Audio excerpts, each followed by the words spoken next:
I think all bar a handful were absolute write-offs for various reasons that they couldn't do anything with afterwards. So it's a big spend from a manufacturer to go and do that. Hey everyone, it's Noons here. Great to have your company again. V8 Sleuth Podcast time, powered by Parramatta Toyota, Sydney's Toyota dealer with a passion for performance and motorsport. Now, if you're a regular viewer of The Undercut, our online show, you'll know that you can watch that on our YouTube channel, but you can also listen to an audio version here on this feed as a podcast. I've roped in my good mate and Undercut co-host James Moffat for this ep of the pod, which is a Q&A, a chance for us to answer questions from the Sleuth faithful. We literally get questions every day. Through email, through our social accounts, they never really slow down. Now, we recorded this ep in the Roland Media Studios where we film The Undercut, so a big thank you to Braden Copt and his whole team who always look after us there so well. On this ep, Moff and I talk numbers on doors, two-day formats, the racing expense, more main game wildcards, celeb challenge, and the big tackling issue of the day, racetrack canteens. I will reveal where the good chips really are. Many more topics have been asked, answers have been given. Let's get stuck into it here on the V8 Sleuth Podcast, powered by Parramatta Toyota. James Moffat, ready to answer some questions? I'm ready. Let's do it. Got a long list here. We had to cull. There were so many to get through. Question 1 from Shane Mark. Put the numbers back on doors, question mark. Yeah, Supercars, that is. Is that a question or a statement? But it's a statement with a question mark at the end. Well, I'm a big fan of the numbers on the doors, but I understand for commercial reasons, that's why the teams want that space on the doors to be able to sell that space to potential sponsors. But visually, aesthetically, yes, big numbers on the doors is a big tick for me. It's nearly 20 years now that we've had numbers on windows, so it's not really a new thing to get used to either. We've sort of got used to it now, I guess. But I would love to see the different fonts and the different numbering and make the number more of a star for the supercar drivers of the modern era.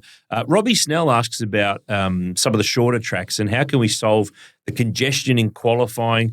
He reckons we could go 2 groups, a bit IndyCar style, 1 car from each garage in each group, put less cars on the track at any given time, take away the chance for 24 blokes to have a meeting at, the last corner at Wanneroo or the second last corner at Simmons. Yeah. I don't mind that. But then what would we have to talk about? Well, we wouldn't have people, getting obliterated back into Launceston at Simmons and someone ending up down in the car park at Wanneroo. We like to talk about it, how bloody dangerous it is. We look at it and go, this is stupid. Exactly. And no one fixes it. Yeah. So if we got rid of it, we wouldn't be talking about it. But it's a fair point. I take it on board, but there's a lot of smart people in the industry, Noons. Does it come back to the drivers? They're the ones controlling the cars. Always a responsibility on the drivers, and there's a responsibility on the teams, obviously with the communication that they have and the screens that they have in front of them. But have you ever been ejected off the road trying to miss a slow car in qualifying or a near miss? Because I remember Perko having a big one down in Tassie one year where he ended up either the one who went off the road or the one who was being avoided on the way through. I'm sure I have, and at the time I would have been, really aggrieved by it. But it's not, it's forefront of my mind at the moment. The problem when you start getting the split qualifyings is obviously the track conditions can change. But if it's to get to the same place, if you had 24 cars and you put 12 out at each time in the fastest 6, I think that's what IndyCar does from memory, and get the fastest 6 from each group to go through to the next group of 12, then you got 12 cars on the track each time. Everyone's got a fair chance to get through. Yeah. That's probably, If but really, if we isolate it, there's probably only 2 tracks on the calendar. Tassie and Perth. That are a real issue. Yeah. But maybe Sandown. Short, it is a short lap time. There's plenty of places to get out of the way. There is, but, a few places you can get tripped over. Yep. Nims is a great friend of ours who does the SEN Motorsport radio show. We know Nims really well. He wants to ask you, you've driven the Volvo and the Nissan back in the day. I did. Did the Supercars category do anything to try to make them potential race winners more often, or did you feel like you were pushing the proverbial uphill in those cases? Slightly different scenarios. Obviously, when I stepped into the Volvo, it was its 3rd and what ended up being its final year in the category. So that car was pretty well sorted. The engine was always very competitive. Whereas on the Nissan, or in the Nissan, the engine was very uncompetitive, especially at the beginning. So certainly that 2013 and part of 2014, definitely felt like we were, rowing a boat that didn't really have any paddles or oars. And there was a lot of political stuff in the background that sort of prevented things from happening. So, there's always an argument that maybe the team didn't do a good enough job, but maybe, there wasn't enough allowances. Certainly, if I go back to that time, there was all these, that was the first real different architecture with the engine. So there was a whole big challenge in getting that engine to, compete competitively against the incumbents in the Ford and the Holden, or the Chev, I should say. And it took a long, long, long time. And I'm not sure if they ever really did properly get there with the engine, but the development and the effort and the time that went into that and engine package. Oh, the spend. Yeah, huge, exactly. Huge, was out of control. So all I know is through that 3 years that I was at Nissan, it was never the lack of results, if you want to call them that, was never through a lack of effort from the people on the floor and the investment, to be fair, from the Kellys. So, and they'll never get that back, really. So, yes and no is the answer, Nooms. Nims? Nims and Noons. That sounds like a good law firm, by the way. Brendan Baker wants to ask, should Supercars move to a 2-day weekend for the small events to save some cash and air freight the cars to New Zealand to race more often? Now, that would save and then spend. Yes. That costs to air freight cars to New Zealand, but we know that that's what we'd love to do. But we've sort of been there on this whole 2-day race meeting thing, but they still set up on the Thursday, and it doesn't really save much in the grand scheme of things. I like the sort of jam-packed nature of the scheduling for the 2-day weekends. For me, I'm a fan of it, but if it's enforced that the teams have to come in later, but the problem with those 2-day events is typically we've seen in the past that the sport categories still operate and run on the Friday. Yeah. Which forces the main teams, the supercar teams, to have to still come in on the Thursday. So unless you can condense the whole weekend into just the 2 days, Saturday and Sunday, and everybody comes in on the Friday, then you'll see a bit more of a cost saving. Probably suits somewhere like Sydney Motorsport Park, where you can basically run all day and into the night. Yes. So doesn't mean you have to broadcast it all, doesn't mean everything has to be what you need. But if you want to try to get 3 or 4 support categories and a main game event in, over 2 days. You could do it from 9 a.m. to 9 p.m. though, I guess. Is at Sydney but can. It's only one round. Yeah, it's only one place you could do it. But the air freighting would certainly offset. The cost of that would outweigh the cost savings in the 2-day race meetings. Brendan's on board, though, with what Jack and I spoke about on the last Q&A about bringing back the V8 Supercars name, by the way, which we've had a lot of feedback since we did that video. Liam Briggs wants to go back in time. 1997, Moff. Where were you? How old were you? 1997. Geez, I've got to think about that. I think I was 13. Jesus. Year 7. Yep. So Darren Hossack moves from John Faulkner Racing to a Gibson Motorsport car with wins. Gary Dumbrell, the late Gary Dumbrell, backed him and took the number 45 with him. So Liam's saying, well, how did the deal to move to Gibson come about partway through the year?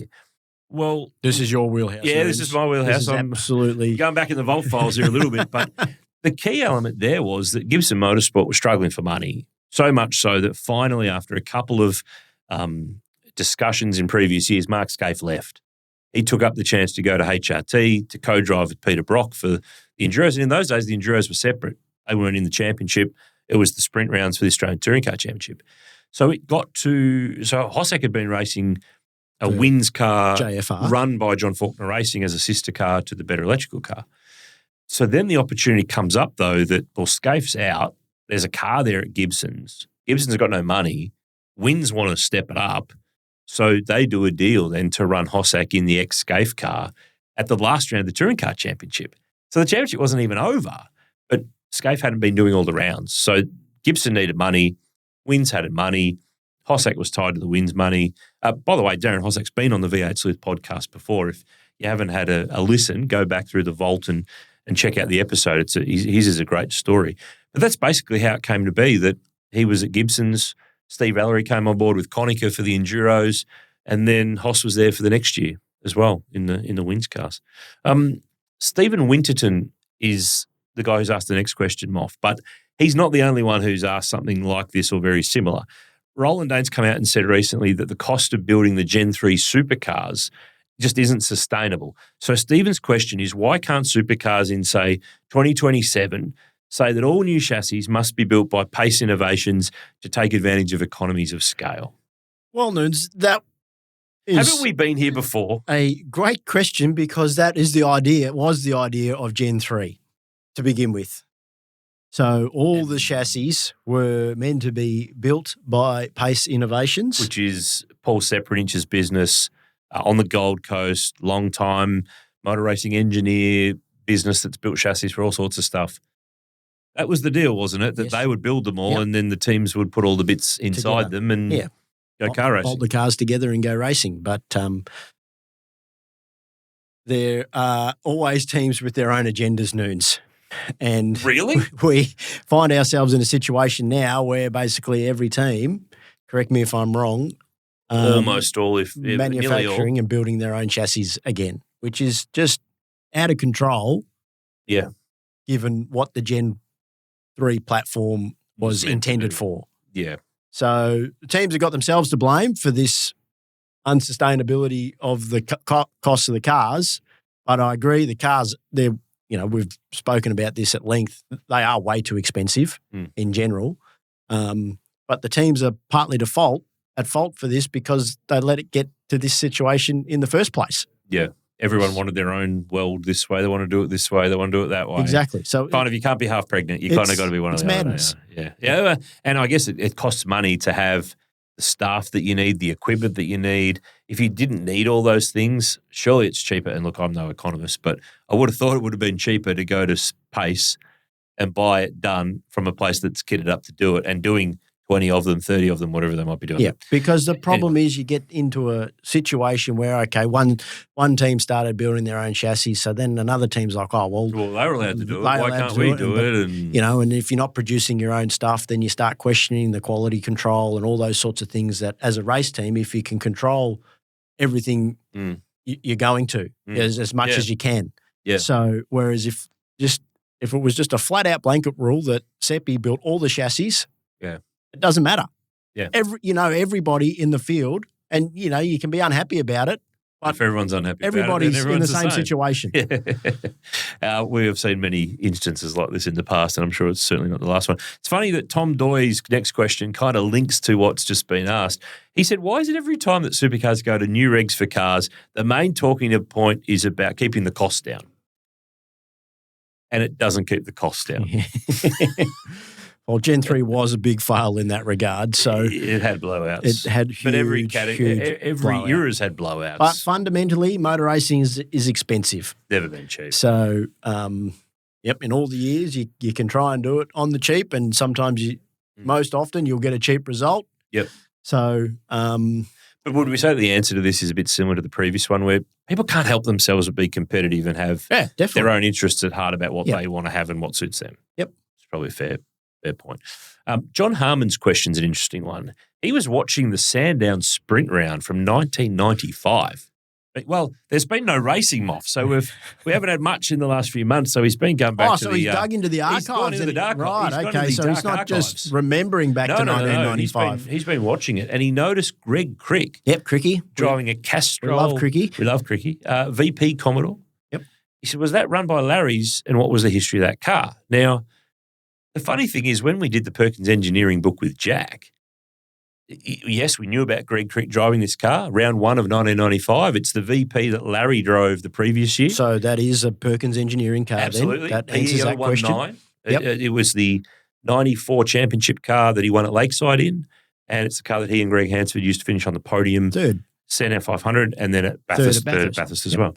So it appeared as a Castrol car the next year with Greg Hansford at the Triple Challenge. Right. Because Larry had the VR, which was 95, started 95. Yep. So then this car, a deal's done. Cricky drives it at Sandown.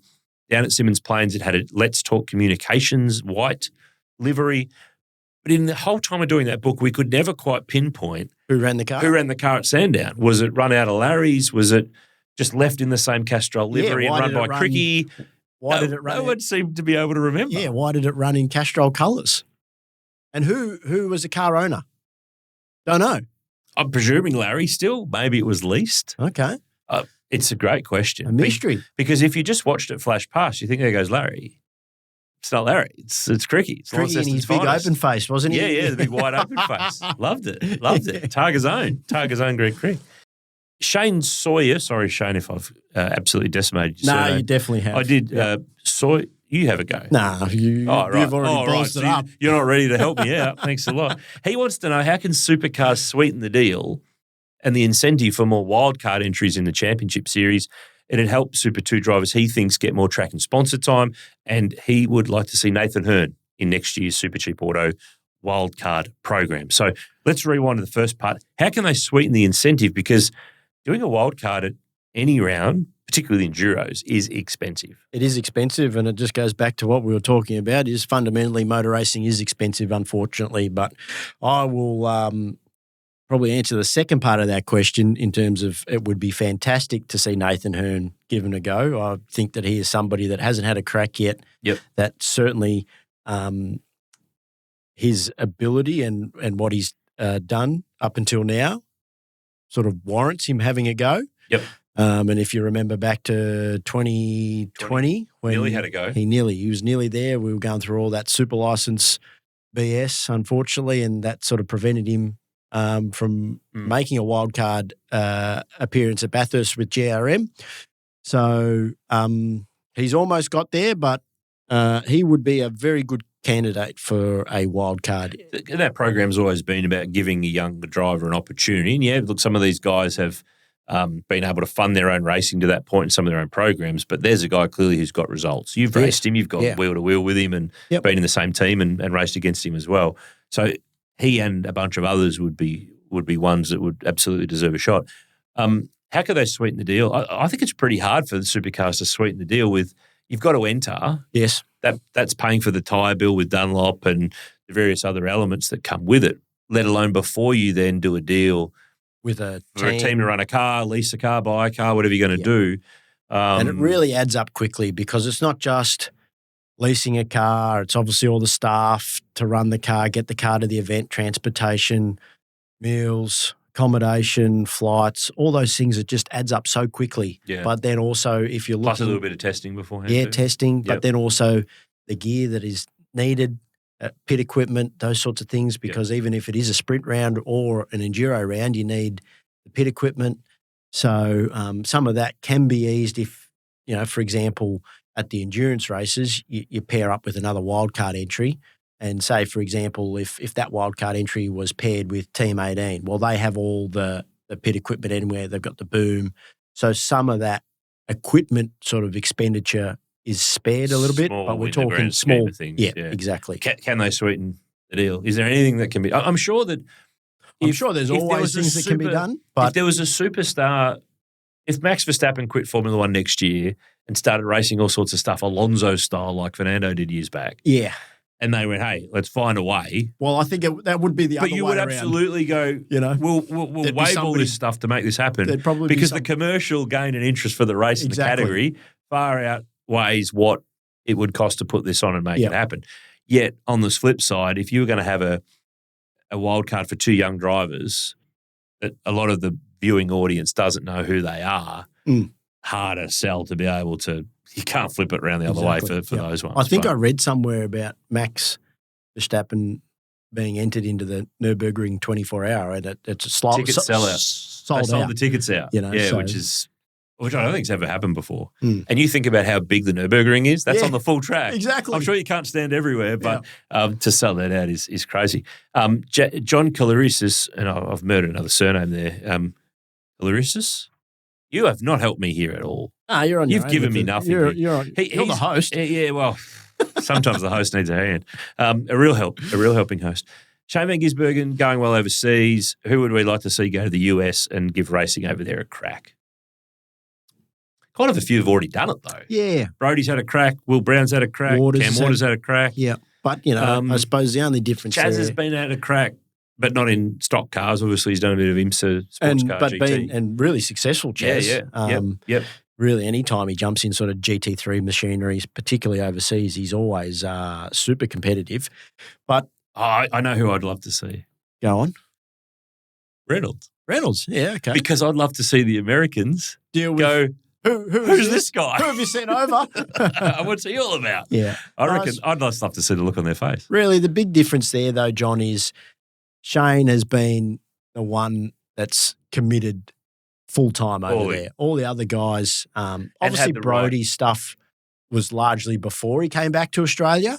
And he's a little bit of NASCAR. It's all been pinch hitting, go over, do a bit, come back. And then you see the guys like Will Brown and Cam Waters, they've just been going off and sort of doing a race here, a race there. So not like Marcus Ambrose, who obviously he went the whole hog and a year early quit his deal at Stone Brothers and did have the link through Ford to help him out a little bit to get over there. But obviously Shane's Chicago win just rocketed him into that potential possibility of doing that, which has been amazing for the sport and for what he's done. Gridline Australia have a question here. This is good. Should the Celebrity Challenge make a comeback at the Melbourne Grand Prix or the Adelaide 500? It feels like Australian motorsport is missing a bit of that chaotic, slightly unhinged fun. Now, the key is here, unhinged fun. Yes. It might be for us watching, but which manufacturer is the one who's going to decide that at the end of all this, those 20-odd cars that we've just let these people loose in are absolutely decimated, and there's 2 of them that we can resell, and there's 18 that are junkers, because that's what's happened in previous, I think in the year, Mazda did the Mazda 6, I think Celebrity Challenge for a few years, the Grand Prix. I think Brad Hodge, one of them from memory. Whatever amount of cars they had, 20-odd cars, I think all bar a handful were absolute write-offs for various reasons that they couldn't do anything with afterwards. So it's a big spend from a manufacturer to go and do that. It doesn't feel like the car market's probably got it in it. And then it came with all these other things, but what if your car's crashed? Does that look bad for your brand? Does that look like it was great? I mean, remember the lasers? It was great viewing. Oh, great for us. In terms of your question, would you like to see the unhinged fun? Absolutely. Yes. And remember the days when Darryl Eastlake was commentating it and he was really, lifting it as well. It was just some of the stories. It was good to watch. It was good to watch because you never knew what you're going to get. Yeah. But some of the stories about the driver training back in the day, Crompo tells a great story. It's in his book. Available now in the V8 Sleuth Superstore. Oh, hey, there you go. Cha-ching. About doing the hold and driver training. Obviously, the Dame Edna Everidge story about racing at the Adelaide Grand Prix in the Calibra was a good one. But taking Dame Edna's alter ego, Barry Humphries, to go driver training and not going driver training in the lead up was probably one of the best stories in the book. And it's even better when Neil tells the story because he does put on a really good Dame Edna voice. I'm not even going to try to do it, but he does a pretty good one. So, yes, Celebrity Challenge races would be a pile of fun. But it's a good point. Something like the Adelaide event is maybe where you could see it happen because it's a government-funded event. True. If the government saw... Well, the Grand Prix is government-funded, but there's no money left for the government here. Yeah. So but they seem to find a way in Adelaide. If there's a government in Australia that makes things happen, it's Adelaide. Malinowskis and his mom find a way. If they saw value in it and they could sort of half fit the bill for it and the manufacturer didn't have to be lumped with the whole bill, then maybe. But maybe. Yeah. We had the Ford lasers, remember? Nat Lowndes, Jilly Johnson, Tatiana Grigorieva, the pole vaulter. And that was Ford, wasn't it? That was Ford. Yeah. And they had those little lasers, but they painted them up dressed with up the same supercar liveries. Yeah. And some of those cars are still around in the liveries, which is quite cool. But there were quite a few celebrities who had their egos added to them in some of those celebrity races, and some manufacturers who had some steaming piles of metal handed back to them at the end of it. David has a great question to wrap us up here on our Q&A Undercut episode. This is potentially the most important question when you go to a racetrack in Australia. Right. And you might not have experienced this for a while because when you go, you're there to race generally. Yep. And you've got catering and you've got people looking after you and getting your lunch and having you all sorted. What's the best racetrack canteen in Australia, Moff? Yeah, well, I am actually, I'm the wrong person to ask just because of the details you what looks like the best one to you when you walk past? Well, if I'm being completely honest, I don't really take too much notice of them. Moff, you need to be man of the people. So we need to take you to a round and we'll just stand on the hill. What about a speedway? You're a speedway bloke. Speedway, yeah. Well, yeah, I can't really recommend any of them that I've been to that would circle in the or sit in the best category. Well, may I offer you a suggestion, James? Righto, go ahead. Yep, I'm all ears here. Phillip Island. Phillip Island? Phillip Island's canteen is very good. The service is fast. There's a nice wide array whether you like some – I'm not on the take with Phillip Island here, by the way, but there's always something healthy. Can be. I could be. If you feel like a sausage roll or a pie or something or a burger, they're good. Plenty of drinks. There's somewhere to sit down inside. There's a bar. I don't reckon I've ever stood in a line for way too long there, and they have the best chips. Right. Okay. Best chips. Phillip Island, there we go. Yep. The racetrack and look, let's face it, I have sampled a couple over the journey. Sometimes back in the Supercars broadcasting TV days, they used to bring around a plate or like a little tray. A tasting plate? Tinfoil tray. No, it's not a taste. Well, I tasted them all right. But they used to bring around like a tinfoil tray that would just appear in the commentary box of party pies and party sausage rolls. Yep. And, of course, they got obliterated by everyone, commentators, strategists, producers, everyone just decimated them pretty fast. So then I think they started to up the ratio of how many were coming around and eventually got to the point where, righto, everyone's getting lunch bags after that and you're not going to get to just go absolutely nuts. But Phillip Island chips for me, David, are the ones to go and check out depending on and that's not a slight on any other canteen in the country. I feel like I need to go and test drive a few others. But, further to that, and you said it at the start of that question is in race team land, we're all very fortunate that we are catered for. Yeah. So, do you put in a special order? Yeah, what's your go-to lunch order? Go-to lunch order on a race meeting is just a chicken, rice, avocado, little bit of lettuce wrap. Yeah, so just nice and simple. Simple as? Yeah. Simple as. But, so I know Waters and Randall, for example, they will have steak and rice. Really? Yep. Steak? For lunch, yeah. Wow. Is that in their contract? I haven't read the details of their contract, but it's certainly in the contract that they have with the chef at the track. I know that much. He's the chef. He or she is the person that you need to look after most. Absolutely. They're one of the most important people on a race weekend. You always use your manners around the chef and please and thank yous. They can create a tough weekend for you. Exactly right. They can create a tough weekend for you. Thank you, fine sir. Some good questions there. Oh, well, thank you. Some curly ones. Some good answering. And that's our Q&A app on the V8 Sleuth Podcast, powered by Parramatta Toyota. Thanks for sending in your questions. We really appreciate them. Keep them flowing. We'll get to do this again at some stage a bit later on in the year. But if you missed my big two-part chat with Mark Scaife, go and have a listen now. We'll catch you next time with another new edition here on the V8 Sleuth Podcast. Go and have a listen to Scaife as he talks about those later years with HRT and all sorts of other topics. I'll catch you next time.